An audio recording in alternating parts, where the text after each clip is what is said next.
सहस्रनामस्तोत्रम्। हरिः ॐ।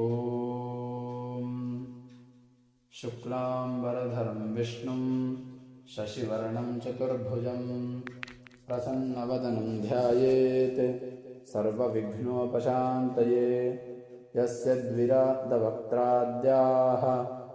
पारिषद्याः परश्शतं विघ्नं निघ्नन्ति सततं विश्वक्सेनं तमाश्रये। नारायणं नमस्कृत्य नरं चैव नरोत्तमं देवीं सरस्वतीं व्यासं ततो जयमुदीरये। व्यासं वसिष्ठनप्तारं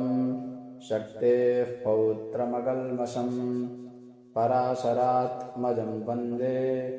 शुकतातं तपोनिधिं। व्यासाय विष्णुरूपाय व्यासरूपाय विष्णवे नमो वै ब्रह्मनिधये वासिष्ठाय नमो नमः। अविकाराय शुद्धाय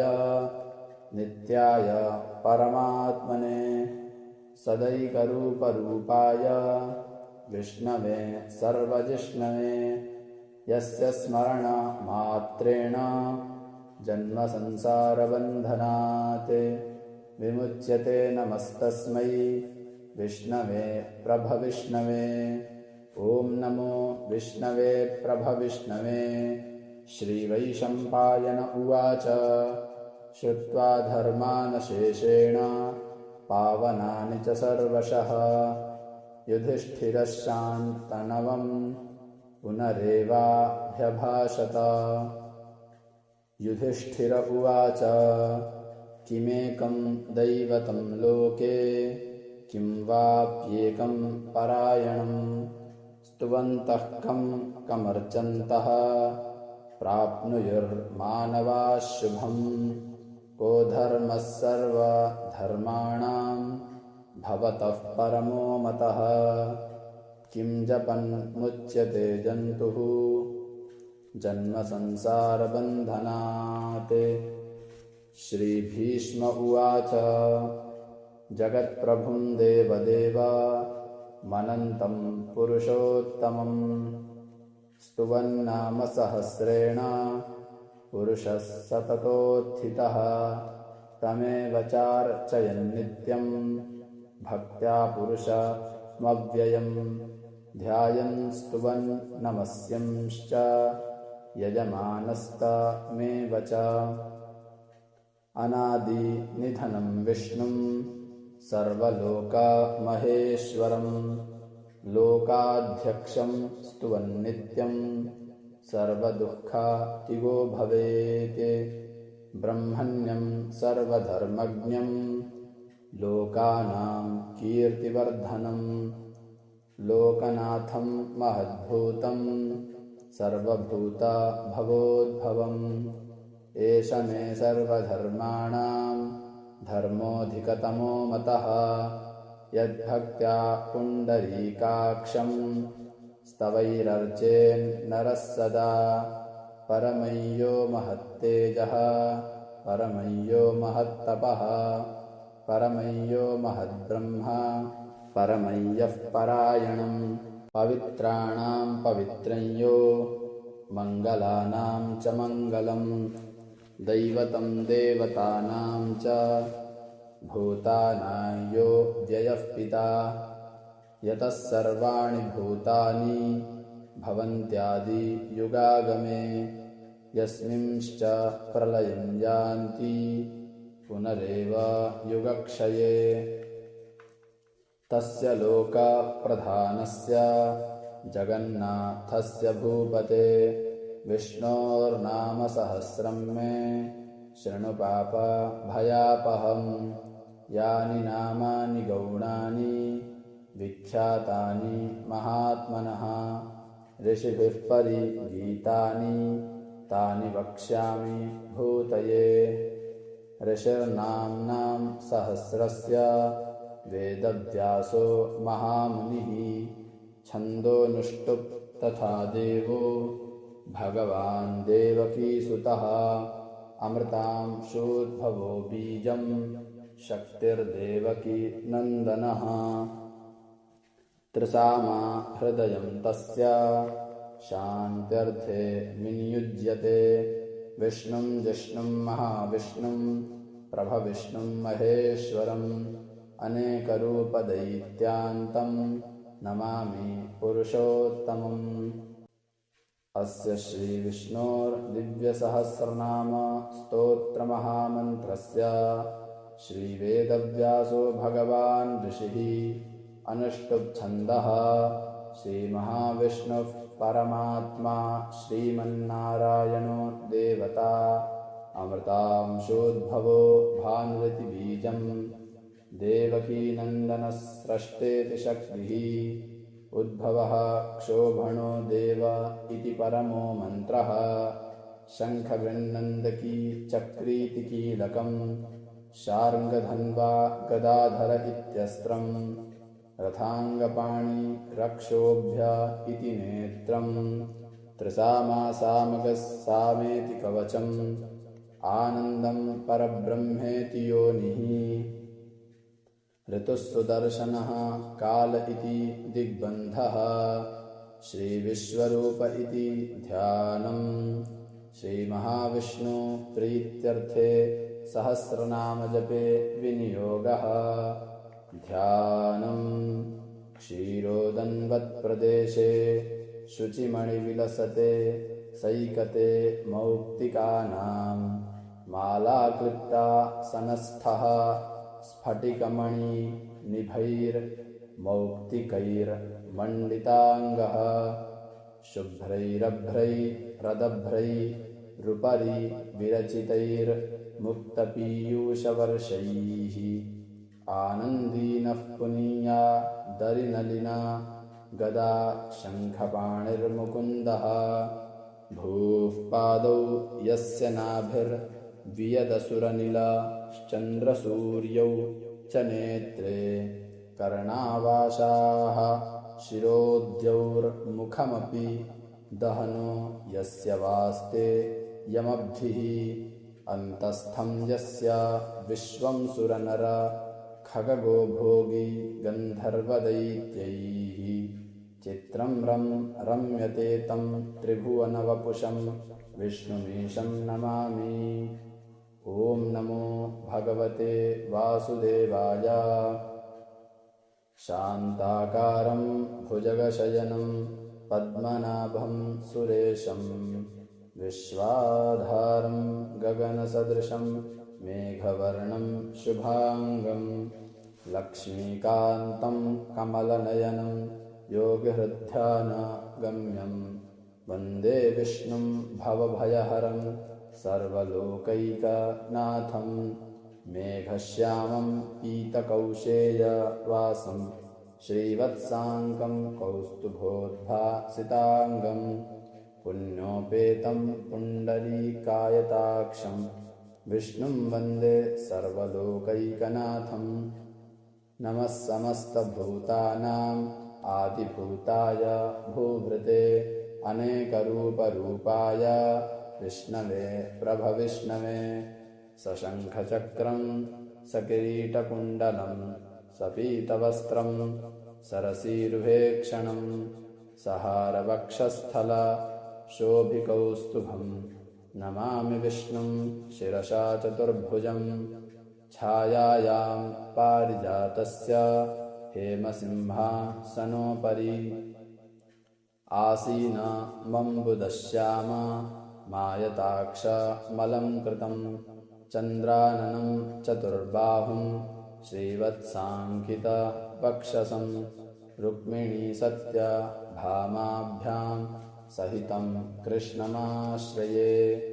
ॐ विश्वस्मै नमः। ॐ विश्वं विष्णुर्वषट्कारो भूतभव्य भवत्प्रभुः भूतकृत् भूतभृद्भावो भूतात्मा भूतभावनः भूतात्मा परमात्मा च मुक्तानां परमागतिः अव्ययः पुरुषः साक्षी क्षेत्रज्ञो क्षर एव च योगो योगविदां नेता प्रधान पुरुषेश्वरः नारसिंह वपुः श्रीमान् केशवः पुरुषोत्तमः सर्वः सर्वशिवस्थाणुर्भूतादिर्निधिरव्ययः सम्भवो भावनो भर्ता प्रभवः प्रभुरीश्वरः स्वयंभू शम्भुरादित्यः पुष्कराक्षो महास्वनः अनादिनिधनो धाता विधाता धातुरुत्तमः अप्रमेयो हृषीकेशः पद्मनाभो मरप्रभुः विश्वकर्मा मनुस्त्वष्टा स्थविष्ठस्थविरो ध्रुवः अग्राह्यः शाश्वतः कृष्णो लोहिताक्षः प्रतर्दनः प्रभूतस्त्रीककुब्धाम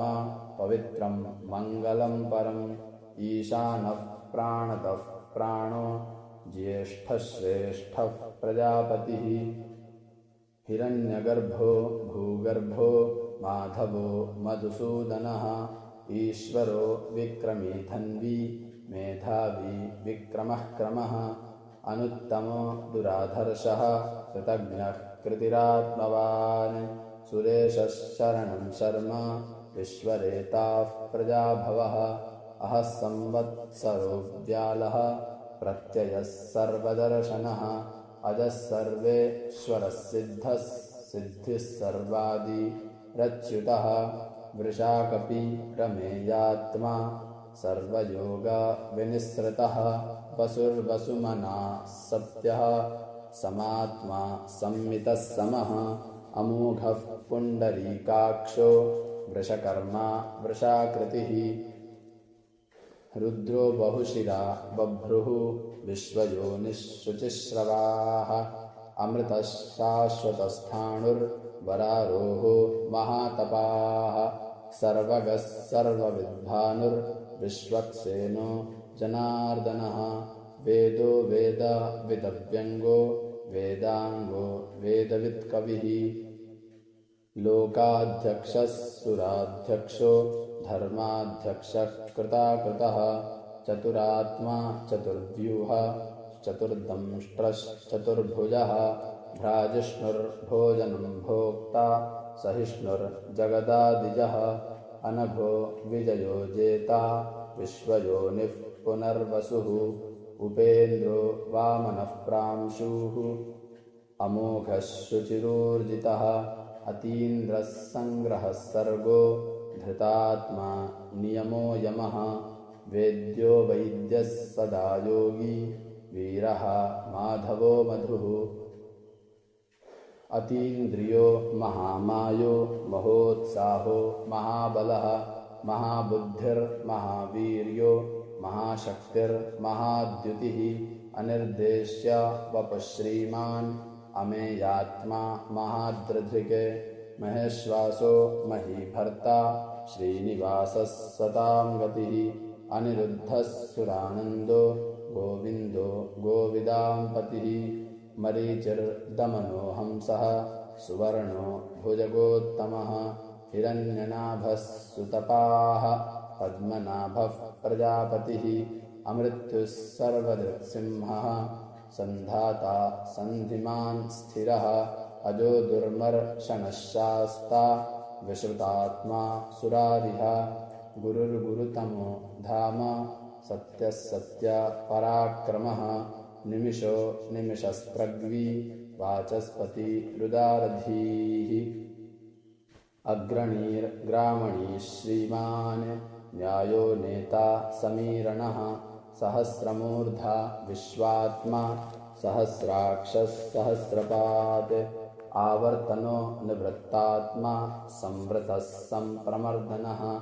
अहः संवर्तको वह्निः रनिलो धरणीधरः सुप्रसादः प्रसन्नात्मा विश्वधृग् विश्वभुग्विभुः सत्कर्ता सत्कृतः साधुर्जह्नुर्नारायणो नरः असङ्ख्येयो प्रमेयात्मा विशिष्टः शिष्टकृच्छुचिः सिद्धार्थः सिद्धसङ्कल्पः सिद्धितः सिद्धिसाधनः वृषाही वृषभो विष्णुः वृषपर्वा वृषोदरः वर्धनो वर्धमानश्च विविक्तश्रुतिसागरः सुभुजो दुर्धरो वाग्मी महेन्द्रो वसुदो वसुः नैकरूपो बृहद्रूपः शिपिविष्टः प्रकाशनः ओजस्तेजो द्युतिधरः प्रकाशात्मा प्रतापनः ऋद्धस्पष्टाक्षरो मन्त्रः चन्द्रांशुर्भास्करद्युतिः अमृतांशोद्भवो भानुः शशबिन्दुः सुरेश्वरः औषधं जगतः सेतुः सत्यधर्मा पराक्रमः भूतभव्या भवन्नाथः पवनः पावनो नलः कामः कामकृत्कान्तः कामः कामप्रदः प्रभुः युगादिकृद्युगावर्तो नैकमायो महाशनः अदृश्यो व्यक्तरूपश्च सहस्रजिदनन्तजिते इष्टो विशिष्टः शिष्टेष्टः शिखण्डी नहुषो वृषः क्रोधः क्रोधकर्ता विश्वबाहुर्महीधरः अच्युतः प्रथितः प्राणः वासदो वासवानुजः अपान्निधिरधिष्ठानमप्रमत्तः प्रतिष्ठितः स्कन्दस्कन्धरो धुर्यो वरदो वायुवाहनः वासुदेवो बृहद्भानु रादिदेवः पुरन्दरः अशोकस्तारणस्तारः शूरः शौरिर्जनेश्वरः अनुकूलः शतावर्तः पद्मी पद्मनिभेक्षणः पद्मनाभो रविन्दाक्षः पद्मगर्भः शरीरभृते महर्धिरिद्धो वृद्धात्मा महाक्षो गरुणध्वजः अतुलः शरभो भीमः समयज्ञो हविर्हरिः सर्वलक्षणलक्षण्यो लक्ष्मीवान् सिमितिञ्जयः विक्षरो रोहितो मार्गो हेतुर्दामोदरस्सहः महीधरो महाभागो वेगवानमिताशनः उद्भवः क्षोभणो देवः श्रीगर्भः परमेश्वरः करणं कारणं कर्ता विकर्ता गहनो गुहः व्यवसायो व्यवस्थानः संस्थानस्था नदोध्रुवः परर्धिः परमस्पष्टः तुष्टः पुष्टः शुभेक्षणः रामो विरामो विरतो मार्गो नेयो नयो नयः वीरः शक्तिमतां श्रेष्ठो धर्मो धर्मविदुत्तमः वैकुण्ठः पुरुषः प्राणः प्राणतः प्रणवः पृथुः हिरण्यगर्भः शत्रुघ्नो व्याप्तो वायुरधोक्षजः ऋतुः सुदर्शनः कालः परमेष्ठी परिग्रहः उग्रः संवत्सरो दक्षो विश्रामो विश्वदक्षिणः विस्तारस्था वरस्थाणुः प्रमाणं बीजमव्ययम् अर्थोऽनर्थो महाकोशो महाभोगो महाधनः अनिर्विण्णस्थविष्ठो भूर्धर्मयूपो महामखः नक्षत्रनेमिर्नक्षत्री क्षमक्षामः समीहनः यज्ञयुज्यो महेज्यश्च ऋतुः सत्रं सताङ्गतिः सर्वदर्शी विमुक्तात्मा सर्वज्ञो ज्ञानमुत्तमं सुव्रतः सुमुखः सूक्ष्मः सुघोषः सुखदः सुहृत् मनोहरो जितक्रोधो वीरबाहुर्विदारणः स्वापनः स्ववशो व्यापी नैकात्मा नैककर्मकृत् वत्सलो वत्सी रत्नगर्भो धनेश्वरः धर्मकृद्धर्मी सदसत्क्षरमक्षरम् अविज्ञाता सहस्रांशुर्विधाता कृतलक्षणः गभस्तिनेमिः सत्त्वस्थः सिंहो भूतमहेश्वरः आदिदेवो महादेवो देवेशो देवभृद्गुरुः उत्तरो गोपतिर्गोप्ता ज्ञानगम्यः पुरातनः शरीरभूता भृद्भोक्ता कपीन्द्रो भूरिदक्षिणः सोमपो मृतपः सोमः पुरुजित् पुरुषत्तमः विनयोजयः सत्यसन्धो दाशार्हः सात्वतां पतिः जीवो विनयिता साक्षी मुकुन्दो मितविक्रमः अम्भोनिधिरनन्तात्मा महोदधिशयोऽन्तकः अजो महार्हः स्वाभाव्यो जितामित्रः प्रमोदनः आनन्दो नन्दनो नन्दः सत्यधर्मा त्रिविक्रमः महर्षिः कपिलाचार्यः कृतज्ञो मेदिनीपतिः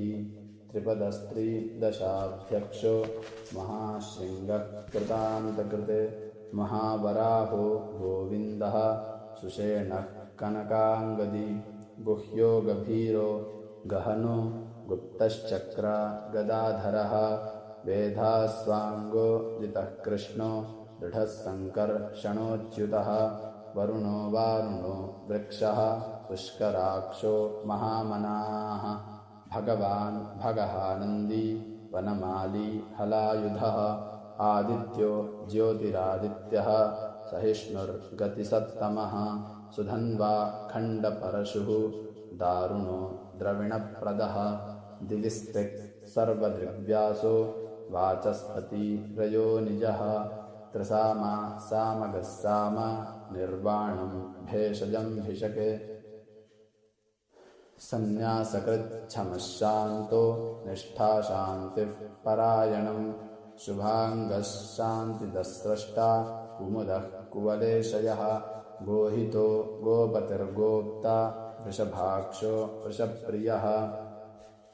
अनिवर्ती निवृत्तात्मा संक्षेप्ता क्षेमकृच्छिवः श्रीवत्सवक्षा श्रीवासः श्रीपतिश्रीमताम्बरः श्रीदश्रीशः श्रीनिवासः श्रीनिधिश्रीविभावनः श्रीधरश्रीकरश्रेयः श्रीमाल्लोकत्रयाश्रयः स्वक्षस्वङ्गः शतानन्दो नन्दिर्ज्योतिर्गणेश्वरः विजितात्मा विधेयात्मा सत्कीर्तिश्छिन्नसंशयः उदीर्णः सर्वतश्चक्षुरनीशः शाश्वतस्थिरः भूषयो भूषणो भूतिर्विशोकः शोकनाशनः अर्चिष्मा नर्चितः कुम्भो विशुद्धात्मा विशोधनः अनिरुद्धो प्रतिरथः प्रद्युम्नो मितविक्रमः कालनेमिनिः वीरः शौरिशूरजनेश्वरः त्रिलोकात्मा त्रिलोकेशः केशवः केशिहा हरिः कामदेवः कामपालः कामीकान्तः कृतागमः अनिर्देश्य वपुर्विष्णुः वीरोऽनन्तो धनञ्जयः ब्रह्मण्यो ब्रह्मकृद्ब्रह्मा ब्रह्मब्रह्मा विवर्धनः ब्रह्मविद् ब्राह्मणो ब्रह्मी ब्रह्मज्ञो ब्राह्मणप्रियः महाक्रमो महाकर्मा महातेजा महोरगः महाक्रतुर्महायज्वा महायज्ञो महाहविः स्तव्यस्तव प्रियस्तोत्रं स्तुतिस्तोतारणप्रियः पूर्णः पूरयिता पुण्यः पुण्यकीर्तिरनामयः मनोजवस्तीर्थकरो वसुरेता वसुप्रदः वसुप्रदो वसुर्वासुदेवो वसुर्वसुमनाहविः सद्गतिः सत्कृतिः सत्ता सद्भूतिः सत्परायणः शूरसेनो यदुश्रेष्ठः श्रीनिवासः सुयामुनः भूतावासो वासुदेवः सर्वासु निलयो नलः दर्पः दर्पदो दृप्तो दुर्धरोऽथा पराजितः विश्वमूर्तिर्महामूर्तिः दीप्तमूर्तिरमूर्तिमान् अनेकमूर्तिरव्यक्तः शतमूर्तिश्शताननः एकोनैकः सवः किं यत्तत्पदमनुत्तमं लोकबन्धुर्लोकनाथो माधवो भक्तवत्सलः सुवर्णवर्णो हेमाङ्गो वराङ्गश्चन्दनाङ्गदी वीरः विषमशून्यो घृताशीरचलश्चलः अमानी मानदो मान्यो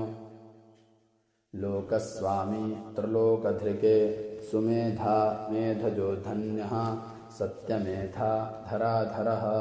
तेजो वृषो द्युतिधरः सर्वशस्त्रभृताम्बरः प्रग्रहो निग्रहो व्यग्रो नैकशृङ्गो गदाग्रजः चतुर्मूर्तिश्चतुर्बाहुः चतुर्व्यूहश्चतुर्गतिः चतुरात्मा चतुर्भावः चतुर्वेद विदेकपात्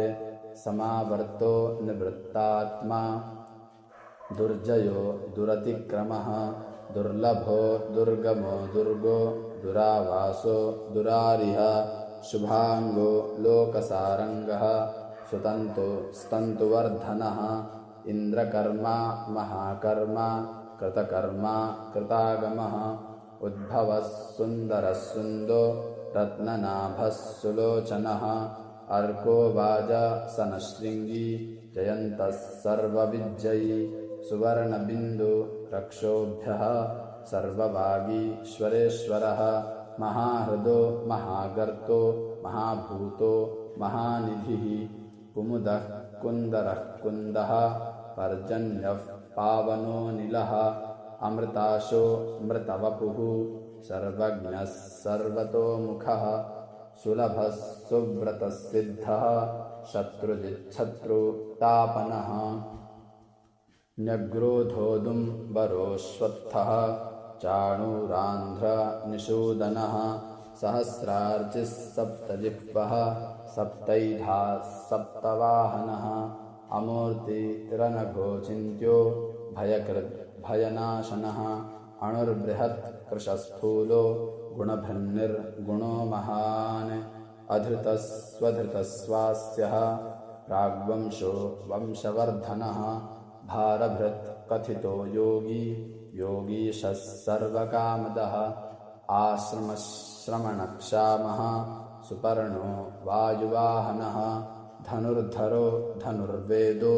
दण्डो दम इतादमः अपराजितः सर्वसहो नियन्ता नियमो यमः सत्त्ववान् सात्विकः सत्यः सत्यधर्मा परायणः अभिप्रायः प्रियार्होर्हः प्रियकृत् प्रीतिवर्धनः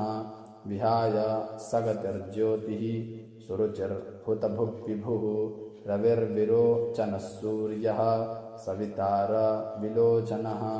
अनन्तो हुतभुग्भोक्ता सुखदो नैकजोऽग्रजः अनिर्विण्णः सदामर्षि लोकाधिष्ठानमद्भुतः सनात्सनातनतमः कपिलः कपिरव्ययः स्वस्तिदः स्वस्तिकृत् स्वस्ति स्वस्तिभुक् स्वस्ति दक्षिणः अरौद्रः कुण्डलीचक्री विक्रम्योर्जितशासनः शब्दातिगः शब्दसः शिशिरः शर्वरीकरः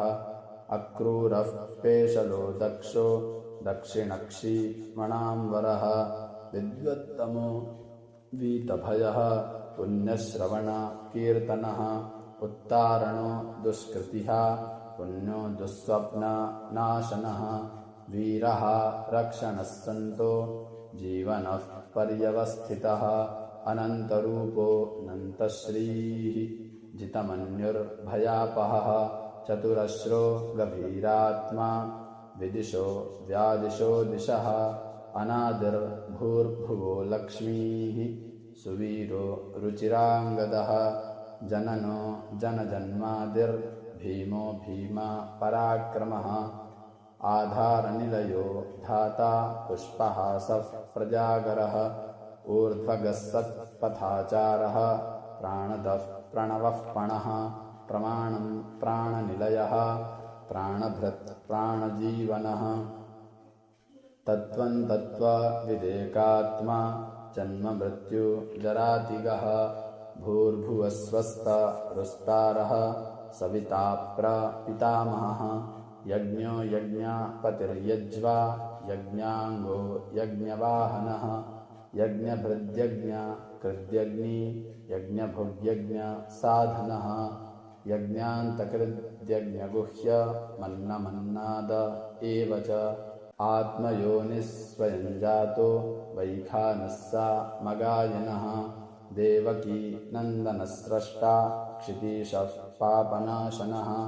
शङ्खविन्नन्दकी चक्री शार्ङ्गधन्वा गदाधरः रथाङ्गपाणि रक्षोभ्यः सर्वप्रहरणायुधः श्री सर्वप्रहरणायुधः ॐ नम इति वनमाली गदीशार्ङ्गी शङ्खी चक्री च नन्दकी श्रीमान्नारायणो विष्णुर्वासुदेवोऽभिरक्षतु वनमाली गदीशार्ङ्गी शङ्खी चक्री च नन्दकी श्रीमान्नारायणो विष्णुर्वासुदेवोऽभिरक्षतु वनमाली गदीशार्ङ्गी शङ्खी चक्री च नन्दकी श्रीमान्नारायणो विष्णुर्वासुदेवोऽभिरक्षतु श्रीवासुदेवोऽभिरक्षतु ॐ नम इति ॐ श्रीराम राम रामेति रमे रामे मनोरमे सहस्रनाम तत्तुल्यं रामनाम वरानने श्रीराम राम रामेति रमे रामे मनोरमे सहस्रनाम तत्तुल्यं रामनाम वरानने श्रीराम राम रामेति रमे रामे मनोरमे सहस्रनाम तत्तुल्यं रामनाम वरानने श्रीराम नाम वरानन ओम नमः इति। ये मंत्र का सिर्फ 3 बार उच्चारण मात्र से आपको संपूर्ण विष्णु सहस्रनाम पढ़ने से जो फल की प्राप्ति होगी वो सिर्फ ये 3 बार इस श्लोक को उच्चारण करने मात्र से आपको वो फल प्राप्त हो जाएगा। तो जब भी आपको समय ना मिले तो आप इन मंत्रों को 3 बार उच्चारण कीजिए। अगर आप सभी को वीडियो पसंद आया हो तो वीडियो को लाइक कीजिए, चैनल को सब्सक्राइब कीजिए और कमेंट में जय श्रीमन नारायण जरूर लिखिए। मिलते हैं अगले वीडियो में, तब तक के लिए आप सभी को जय श्री राम।